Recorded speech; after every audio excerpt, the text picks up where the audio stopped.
Halo sobat Mime, gimana di tempat kalian? Samakah kayak di rumah Bang Jack? Siangnya panas, malamnya hujan. Waduh, mana atap bocor lagi kan? Waduh, suwe emang. Dalam kesempatan kali ini kita lanjutkan lagi alur cerita dari Apoteosis. Langsung aja kita gaskeun. Dalam perjalanan Zen untuk pulang menuju perguruan puncak rintik, Zen pun melewati lembah naga giok. Dalam hutan, Zen pun menemukan suatu pintu masuk ke arah formasi ilusi yang ada di dalam sana. Dan di dalam sana, Zen juga merasakan ada sesuatu yang memantaunya dari jauh. Dan ternyata yang memantau Zen adalah White Tiger ini. White Tiger ini pun berukuran sangat besar. Ketika ia meraung sekali saja, bang! Zen pun langsung terpental jauh, tapi beruntung dengan adanya pembatas di tempat ini yang membuat White Tiger itu tidak dapat mendekati Zen lebih dekat lagi. Zen yang berjalan lebih jauh ke dalam suatu susunan ilusi ini, ia menemukan suatu rumah di dalam sana. Zen yang kepo yang mencoba untuk masuk dan melihat ada apa di dalam sana. Dan ternyata saat Zen masuk ke dalam rumah dewa ini, di dalam sana sudah banyak sekali para pengawal. Salah seorang yang terlihat sebagai salah seorang pemimpin di tempat ini yang memerintahkan kepada bawahannya untuk segera mengeksekusi Zen yang merupakan orang luar. Walaupun pergerakan orang itu sangat cepat dan Zen juga sempat terluka dari serangan orang itu, Zen pun yang terkena serangan itu ia tidak tinggal diam. Zen pun mencoba untuk menebak dari manakah serangan selanjutnya akan datang. Dan benar saja, Zen pun bukan cuma dapat menghindari serangan dari orang itu, ia juga dapat melakukan counter yang tepat mengenai lawannya dan langsung mengeksekusinya. Melihat ada keributan kecil, salah seorang kepala keluarga dari 7 bangsawan ini pun geram dan ingin langsung mengeksekusi Zen. Tapi hal itu pun dihentikan oleh seorang tetua lainnya yang meminta agar Pak Tua itu untuk tetap fokus menyelesaikan tujuan mereka ke tempat ini. Dan selama bocah itu masih berada di rumah dewa ini, maka mereka dapat mengurusnya nanti saja. Hal itu dapat mereka tunda karena memang mereka saat ini sedang berhadapan atau sibuk melawan para golem penjaga tempat ini. Tapi Pak Tua ini ternyata tidak menyukai kegiatan yang dicampuri oleh orang luar. Jadi saat ini Pak Tua ini juga mengeluarkan suatu hewan beast dari ki miliknya untuk menghajar Zen. Seperti yang Zen lakukan kepada jurus naga para jenderal, kini Zen pun juga melakukan hal yang sama terhadap hewan beast yang dikeluarkan oleh Pak Tua itu. Pak Tua ini pun cukup kesal dengan Zen yang mengambil alih bisnya dan ingin segera mengeksekusinya. Tapi di sini pun Zen mencoba untuk melakukan negosiasi karena tidak ada gunanya jika mencoba melawan dirinya. Sedangkan mereka sendiri masih sibuk untuk bertarung melawan para golem-golem penjaga yang ada di tempat ini. Zen pun juga mengancam akan memancing para golem untuk datang ke tempat ini menggunakan bis Pak Tua itu jika memang mereka masih juga ingin mengeksekusinya. Gadis ini pun menerima tawaran dari Zen dan akan mengurus Zen nantinya setelah mereka keluar dari tempat ini. Karena di hadapan mereka ternyata sudah ada terlihat 3 aula suci, tempat pengolahan pil, senjata, dan juga perpustakaan. Tapi ketika para kroco-kroco ini ingin menyeberang ke tengah tengah kolam, mereka pun langsung dihajar oleh para monster koki yang tiba-tiba saja muncul dari pinggir kolam. Mereka pun menangkap dan juga memakan para kultivator yang mencoba menyeberang. Sedangkan para kroco-kroco ini tewas mengenaskan. Para ahli pun menggunakan suatu kekuatan ki untuk menyeberangnya dan juga membentuk suatu lapisan pelindung untuk dapat menyeberang dengan aman.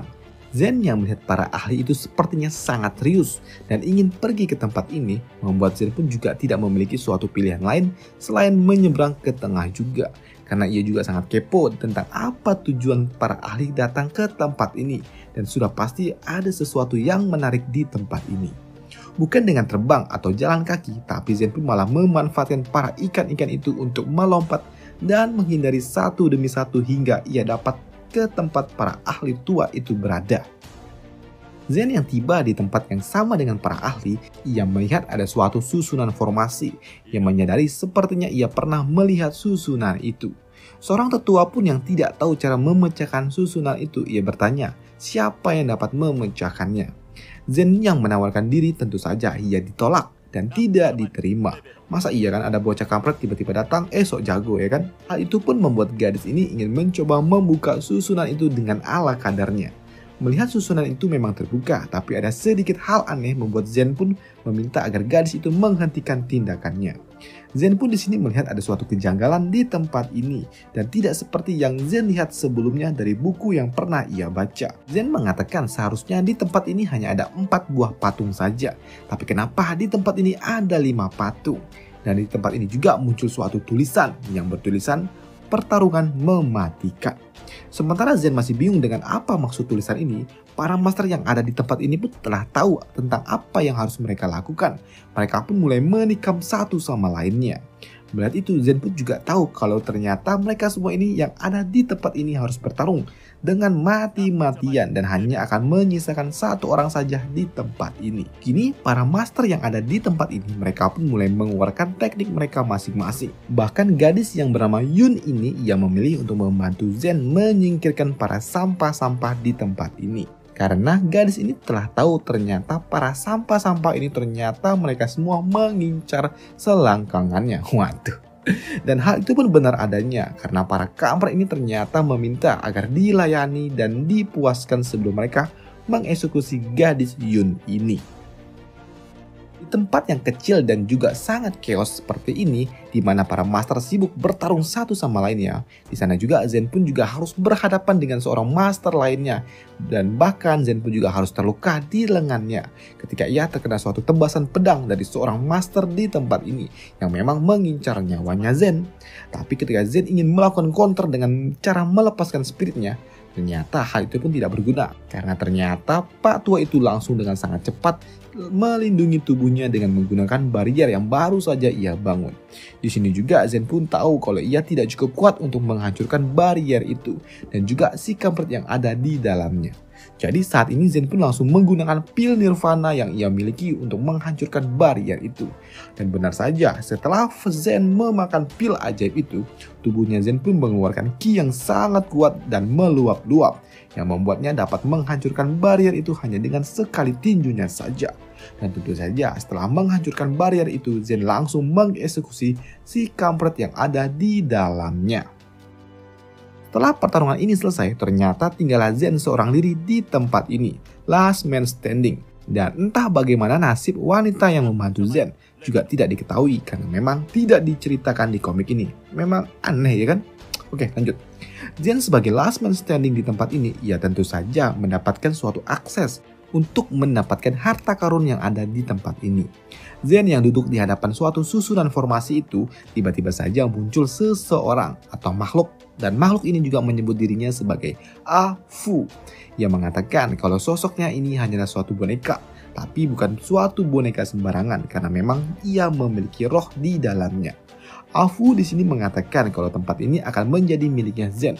Rumah dewa ini akan menjadi milik Zen, tapi tentu saja ada beberapa tes yang harus dilewati oleh Zen. Tapi Afu juga mengatakan untuk tenang saja, Zen pun tidak akan tewas jika ia gagal dalam tes kali ini.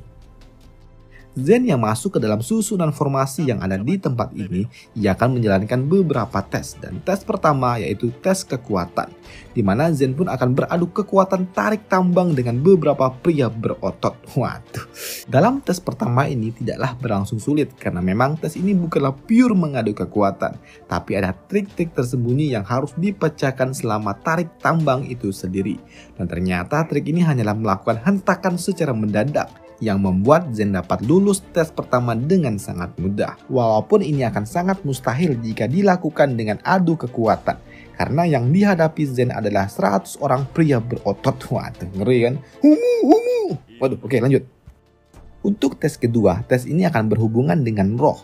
Ujian simpelnya, Zen pun hanya harus menaiki anak tangga yang ada di hadapannya.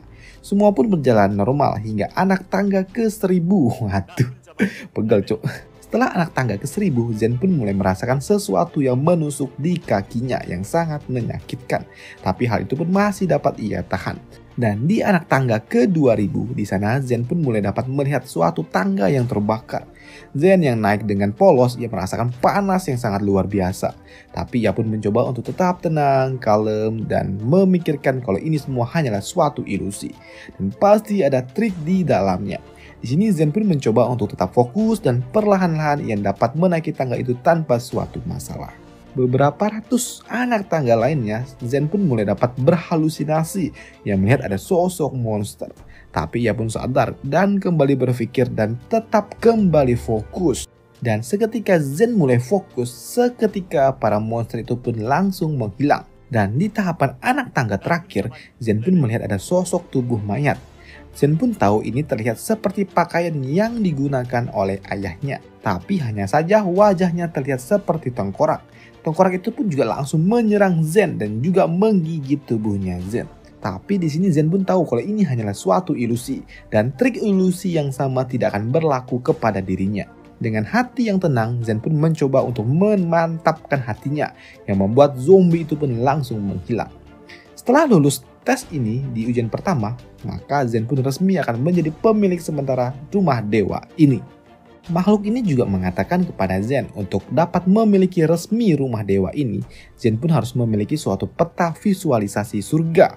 Dan hal itu tidaklah mungkin dapat dilakukan oleh Zen dengan kultivasinya yang saat ini. Dan kini di hadapan Zen pun ternyata sudah ada beberapa peta visualisasi surga yang masih terlock dan belum di-unlock. Waduh, tentu saja peta ini belum dapat dibaca oleh Zen. Afu, si boneka ini mengatakan kalau dengan kemampuannya Zen saat ini, ia akan sangat kesulitan untuk dapat menghadapi monster-monster atau musuh yang akan ada di dalam tes selanjutnya. Tapi jika Zen ingin mencoba membuka salah satu peta surgawi, maka monggo silakan lur. Zen yang ingin mencoba tiba-tiba saja ia dikirim ke suatu dunia antah berantah. Kini di hadapan Zen ada manusia ikan. Dengan kemampuan yang dimiliki oleh Zen, ia tidak dapat atau tidak mengalami suatu kesulitan yang berarti dalam pertempuran dengan manusia ikan ini. Di ronde kedua, Zen pun juga harus bertarung dengan Beast Ipin. Waduh, dan lagi-lagi ini bukanlah suatu sosok yang dapat menghentikan Zen. Hingga menyentuh ronde ketiga, di sana Zen pun harus sedikit berusaha keras.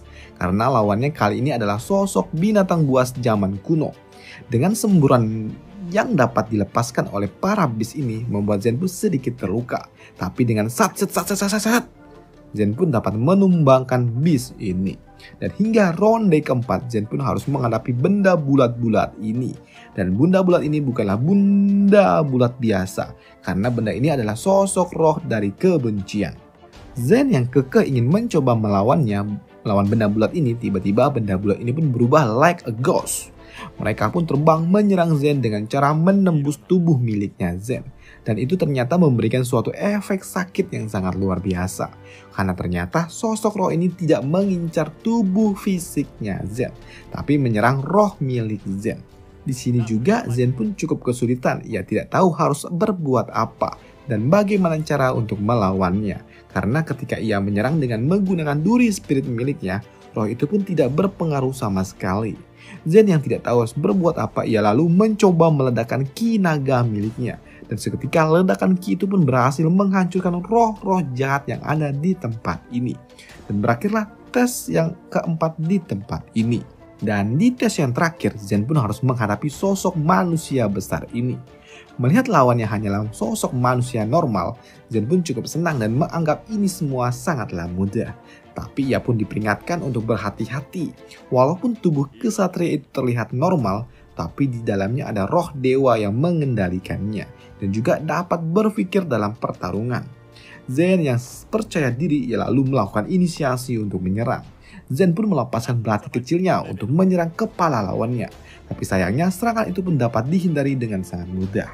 Tapi di sini pun Zen tidak masalah dengan serangan pertamanya yang dapat dihindari itu. Karena memang ternyata saat ini Zen pun dengan sangat cepat ia menarik kembali belati miliknya dan mencoba menyerang melalui titik buta lawannya.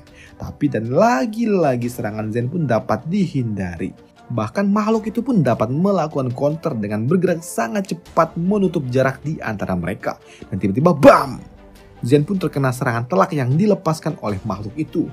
Bukan hanya satu serangan saja, Zen pun juga terkena dua serangan bertubi-tubi yang dilepaskan oleh makhluk itu yang membuatnya langsung terpental. Zen yang terkena serangan itu membuatnya sangat kesal dan juga sangat geram. Zen pun mencoba untuk beradu tinju dengan lawannya, tapi makhluk itu pun terlihat sangat istimewa. Ia dapat menghindari tinjunya Zen, bahkan makhluk itu pun dapat memutar tubuhnya dengan sangat cepat dan berpindah ke belakangnya Zen, dan lagi-lagi BAM! Zen pun terkena serangan itu. Zen yang lagi-lagi terkena serangan itu, ia pun sempat berpikir, apakah jarak di antara mereka ini terlalu lebar. Dan Zen pun berencana untuk menutup jarak itu dengan cara bergerak sedekat mungkin. Tapi ketika Zen berhasil menutup jarak di antara mereka, tubuhnya Zen pun malah terlilit seperti ia menghadapi sosok ular. Zen yang tahu ini sangat berbahaya karena jika ia dalam kondisi seperti ini terus-terusan, bisa-bisa tubuhnya akan hancur. Zen pun memutuskan untuk mengambil jarak dan tiba-tiba ia disergap dengan monster itu yang dapat bergerak dengan sangat cepat. Dengan kondisi tubuh Zen yang berada di bawah monster itu, tiba-tiba Zen pun langsung melepaskan belati miliknya yang tepat mengenai kepala dan menembus kepalanya tuh monster. Dengan Zen yang berhasil mengalahkan makhluk itu, maka di sini Zen dapat memiliki hak untuk mendapatkan peta surgawi itu. Salah satu peta maksudnya kan. Di sana juga Zen pun menyerap peta itu yang memberikan Zen beberapa pengetahuan dan tubuhnya juga mulai dapat mengalirkan energi sejati atau trukilah yang dapat membuat tubuhnya naik level karena spirit apriori. Waduh. Zen yang ingin pergi dari tempat ini dan ingin kembali ke puncak rintik, ia diberikan sesuatu atau suatu token sebagai simbol kepemilikan rumah dewa ini. Dan setibanya Zen di puncak rintik, ia langsung ditangkap dan dipenjara dan juga diadili. Waduh, buset dah. Dan selesailah alur cerita apoteosis kali ini dan sampai jumpa kapan-kapan. Bye.